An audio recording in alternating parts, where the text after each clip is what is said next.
আমার ছুটির দিনে আমার মেয়ের তেমন কিছু আবদার থাকে না, শুধু একটা মাত্রই আবদার থাকে, আম্মু একটু মুরগির মাংস রান্না করো একটু ঝাল বেশি দিয়ে।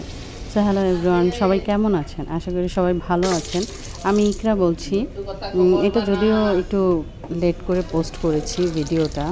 আমার ছুটি থাকে সোমবারে, সো সোমবারে রান্না করেছিলাম গত সোমবারে মুরগির মাংস আমার মেয়ের জন্য।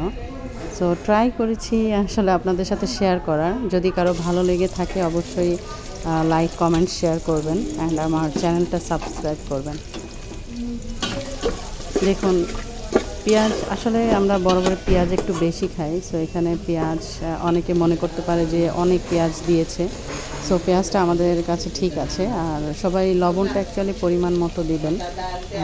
আমরা এক্সট্রা কোনো লবণ খাই না, যে কারণে লবণটা আমরা তরকারিতে একটু বেশি দেই। আদা রসুন দিয়ে দিচ্ছি এখানে পেঁয়াজ কষানোর ভিতরে। তো একটু নাড়া দিয়ে দিচ্ছি। আসলে ভিডিওগুলো করার সময় দেখা যাচ্ছে একা একা করতে গেলে একটু ঝামেলা হয়। সো এখানে হলুদ মরিচ দিয়ে দিচ্ছি, গুঁড়া আর কি। আসলে সত্যি কথা বলতে আমার মতো যারা চাকরিজীবী মা আছেন, বাচ্চাদের আসলে তেমন চাহিদা পূরণ করতে পারি না।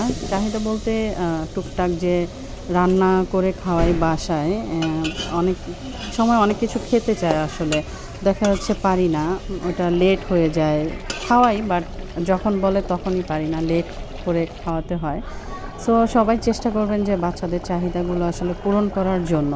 অলরেডি তরকারি এখানে মাংসটা হয়ে গেছে, সো আমি আরেকটু নাড়া দিচ্ছি। প্রায় হয়েই গেছে, ঘরে নিয়ে এসেছি অলরেডি। সবার ভালো লাগলে এটা আমাকে জানাবেন কমেন্টস করে। ওকে, বাই, সবাই ভালো থাকবেন।